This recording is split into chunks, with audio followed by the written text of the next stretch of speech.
আমরা মেয়র মহোদয়কে এই আবেদনটা দেওয়ার পরে উনি জনকল্যাণে চট্টগ্রাম শহরের 41টা ওয়ার্ডে ক্রয় মূল্যে বিক্রি প্রোগ্রামে চালু করার সদয় অনুমোদন দিয়েছেন। এটা 19/3/2025। পরবর্তীতে সিআরও সাহেব রিকমেন্ড করেছেন।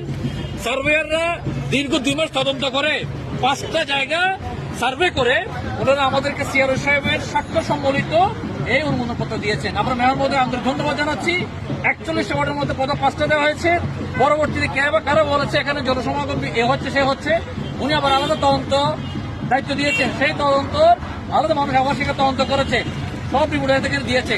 এই জিনিসটা জনকল্যাণে কিনা আমাদের মেয়র ভাই একটু যারা দেখাচ্ছেন জনগণই এটা সম্পর্কে বলুক।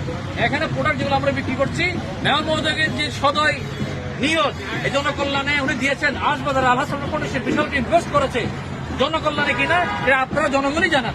এবং এইটার পিছনে বা যারা কান কথা লাগাচ্ছে ওদের বিষয়ে জনগণই উত্তর দেন। এই মহতি কার্যক্রম কারা কারা বাধা সৃষ্টি করছে ওদের বিষয়ে কি হইতে পারে জনগণ বলুক। আমাদের কাছে যাবতীয় ডকুমেন্ট হওয়ার পরে আমরা কথা বলেছি। মেয়র মহোদয়কে আন্তরিক ধন্যবাদ জানাচ্ছি। উনি 41টা ওয়ার্ডে জনগণের কাজ করার জন্য কিন্তু এগিয়ে এসেছেন এবং আগামী দিনে সিআরও সাহেবের স্বাক্ষরিত এটা কি এমনি আসে সিটি কর্পোরেশন ফাইল না করে 5টা জায়গা সিলেক্ট করে দিয়েছেন, অনুমোদন দিয়েছেন। তারপরে কাজ যখন শুরু করতে গিয়েছি কত একবার গিয়ে ওনার কান কথা লাগাচ্ছেন মেয়রকে এখানে